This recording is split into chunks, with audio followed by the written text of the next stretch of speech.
Welcome to the weekend. We'll have a rerun today, and I'll add a quote. So grab your favorite cuppa, settle in, and let's see what we have. Welcome back. And today's episode is from June 7th, 2023, which happened to be a live version. I had just returned home from a trip to Oklahoma the day before, had titles for my video, but no pictures. Just me and the camera. Can you hear that jet going over? West Fort Worth, where every day is an air show. Anyway, that video begins after a false start, so grab your favorite cuppa, sit back, and let's have a look.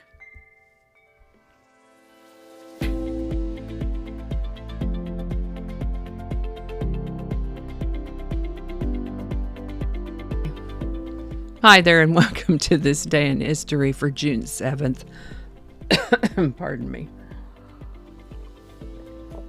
Okay. Hi there, and welcome to this day in history for June 7th. June 7th is the 158th day of the year in the Gregorian calendar, 159th in leap years, with 207 days remaining to the end of the year. I have been traveling recently and somehow managed to keep up with these day in history episodes while I was on the road, but now that I'm home, all the catch-up things to do and appointments and whatnot, had a hard time getting this episode ready, so we're just going to do this live today. No pictures, but I do have titles. So I thank you for your indulgence. Today's word is quandary. Quandary is a noun that means a state of perplexity or doubt, a dilemma, a pickle, a catch-22. Example sentences might include, she found herself in a quandary over which job offer to take, or the team was in a quandary about how to proceed as their star player had been injured.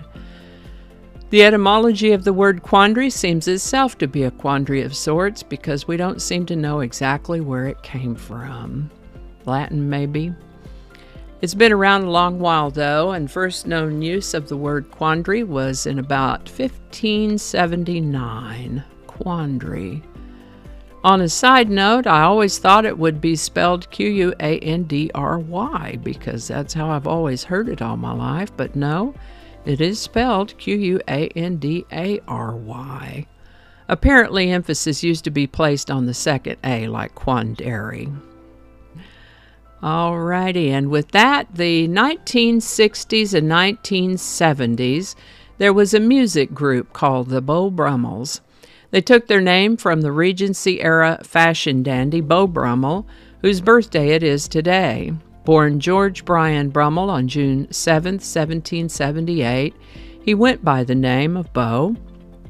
His father had struggled to lift the family up into a better situation than he'd had growing up, and he wanted his son to be a gentleman.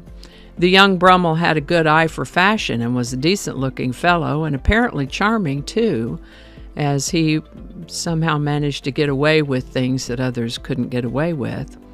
He was clever and witty and well-dressed, and when his father died, he received an inheritance of 30,000 British pounds, which would have been quite a fortune for an ordinary citizen, especially back then. But guess what? Beau Brummell was not an ordinary citizen by any stretch. He spent a lot of money on wardrobe. He became friends with the Prince Regent George IV, who admired Brummell's style and wit. This preoccupation with dress, along with a nonchalant display of wit, was called dandyism, and Beau Brummell was definitely a dandy. Eventually, Brummell and the Prince Regent had a falling out. Brummell had long since spent his inheritance and gone into debt, now racking up gambling debts in addition to his other overspending. Back then, if you couldn't pay your debt, you might be thrown into a debtor's prison, and to avoid this, Beau Brummell absconded to France. He didn't change his ways in France, though, and so he eventually ended up in a debtor's prison there. Some of his old friends back in England pitched in to get him out of that debtor's prison.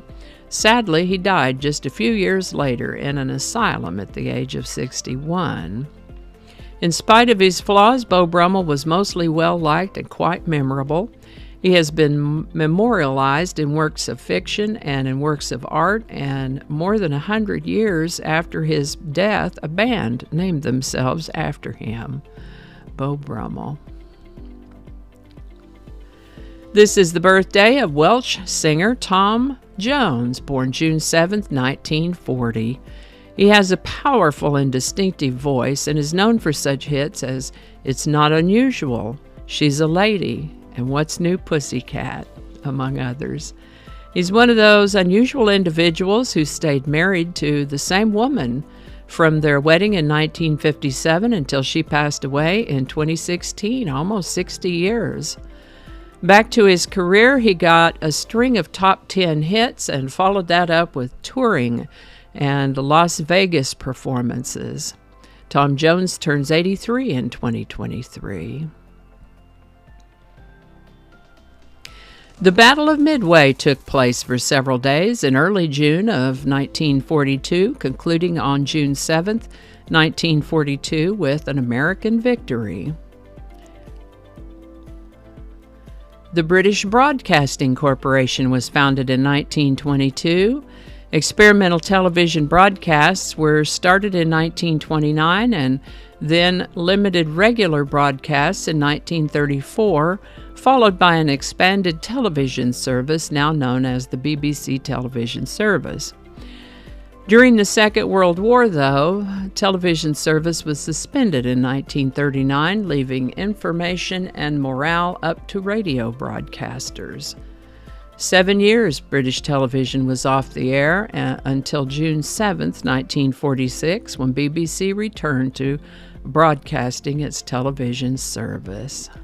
Today's song is Thank God I'm a Country Boy by John Denver. This is a fun song. It was written by John Martin Summers, a guitar, banjo, fiddle, mandolin player in Denver's backup band. The story is that he was feeling particularly grateful and had jotted down some things in and about his life for which he was grateful and happy, and those thoughts became the song Thank God I'm a Country Boy. Released in March of 1975, and here it is, number 1 on the Billboard Hot 100 on June 7th, 1975. Link in the description. And that's all I have for you today. Thank you so much for watching. Give it a like if you enjoyed this video. I'm trying to remember what else I'm supposed to say right now. I'm drawing a blank. So thanks again, and I'll see you next time. And my goodness, I'm so embarrassed that I read through the whole thing and forgot that I actually have to click the go live button. So, but here we are, and alrighty. Now, okay, yeah, we look for the thank you very much button now. And thank you very much. Have a beautiful day. I'll see you tomorrow. That live actually went pretty well, making me wonder why I don't do more lives. Today's quote is from an amusing story about an IT guy who'd been sent to consult on a new build consultation group for a rather ambitious project. I'll paraphrase just a bit for clarity, but the gist of it is, if you're going to send a professional fault finder to a consultation, you better make sure your pen has plenty of ink. That was written by a Reddit user called GT3Red. Alrighty, take care, be good to each other. I'll see you next time.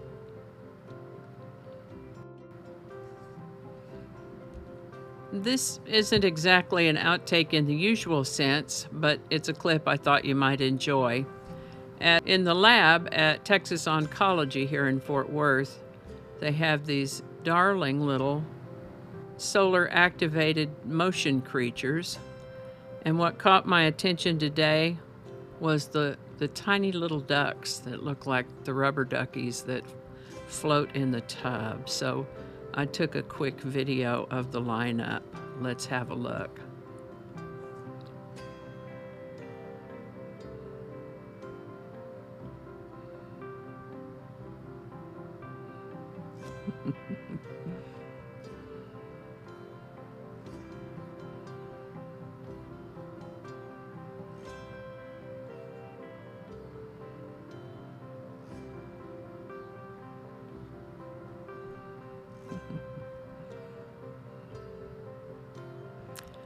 Alrighty, thought you might enjoy that. See you next time.